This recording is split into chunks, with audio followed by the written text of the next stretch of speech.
Sebelum melanjutkan, jangan lupa subscribe dulu. Terima kasih. Bab 209, Mencari Mutiara Jiwa Mutlak. Yao Fei mengangkat tangannya. Sekelompok api berwarna hitam berkumpul di tangannya, membesar. Sekelompok kecil api hitam kusam ini memancarkan energi mengerikan yang membuat jantung berdebar-debar karena ketakutan. Api hitam di telapak tangan Yao Fei berbeda dengan api Phoenix hitam milik Xie Putih.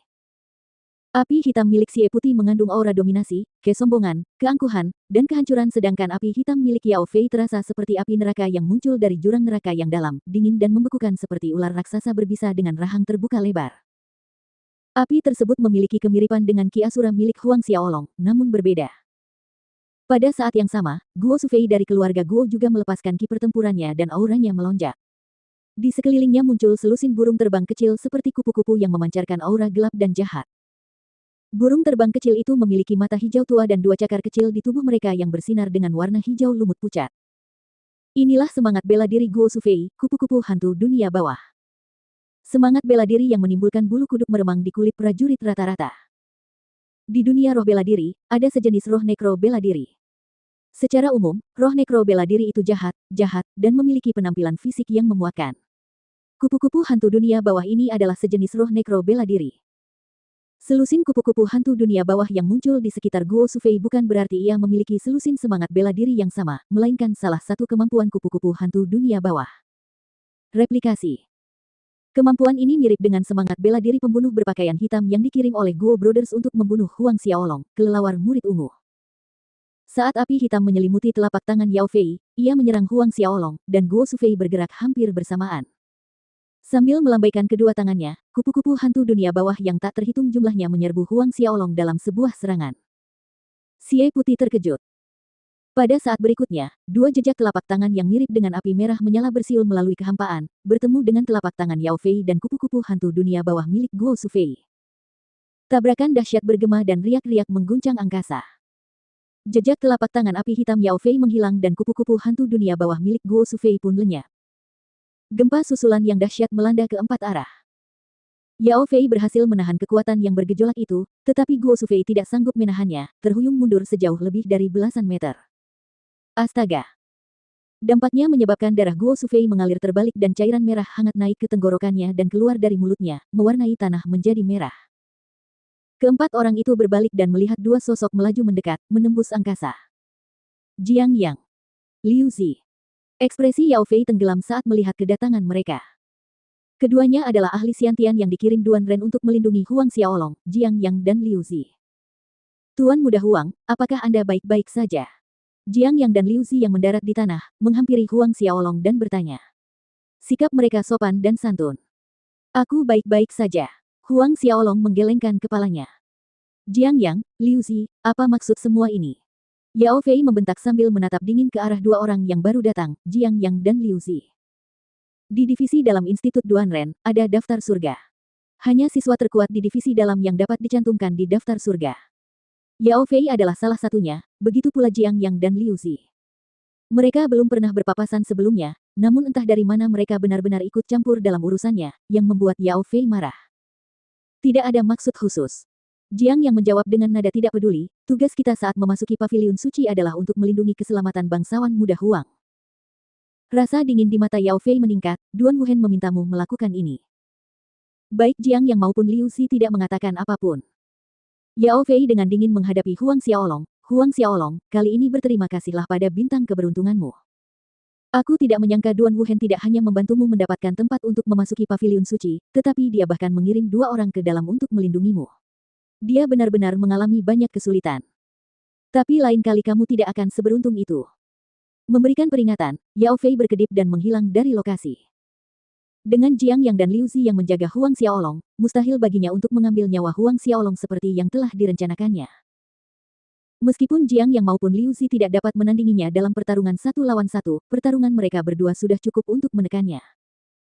Adapun Guo Sufei, dia hanya seorang ahli Xiantian Orde ke-8 yang tidak bisa membantu apapun. Melihat Yao Fei memutuskan untuk pergi, Guo Sufei pun bergegas melarikan diri, menghilang dari area tersebut dalam sekejap. Melihat mereka berdua pergi, Jiang Yang dan Liu Zi tidak melakukan apapun untuk menghentikan mereka. Tugas mereka satu-satunya adalah melindungi keselamatan Huang Xiaolong sehingga ia dapat meninggalkan paviliun suci dalam keadaan utuh 1 bulan kemudian. Mengenai hal-hal lain, keduanya tidak peduli. Huang Xiaolong menatap sosok Yao Fei dan Guo Sufei yang menghilang dan mencibir. Namun, kilatan dingin melintas di matanya, sepertinya dia harus menyingkirkan ular berbisa ini, Yao Fei, setelah dia keluar dari paviliun suci.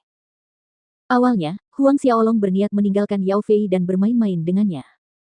Namun, sekarang, karena ia akan melakukan perjalanan ke Gua Buddha Suci Kerajaan Buddha Terberkati untuk mencari Gunung Sumi yang saleh, Huang Xiaolong memilih untuk tidak meninggalkan ular berbisa yang membahayakan keselamatan keluarganya. Xiaolong, ayo pergi. Pada saat ini, Xie Putih berbicara. Huang Xiaolong mengangguk. Keempat orang itu melompat ke udara, meninggalkan tempat kejadian.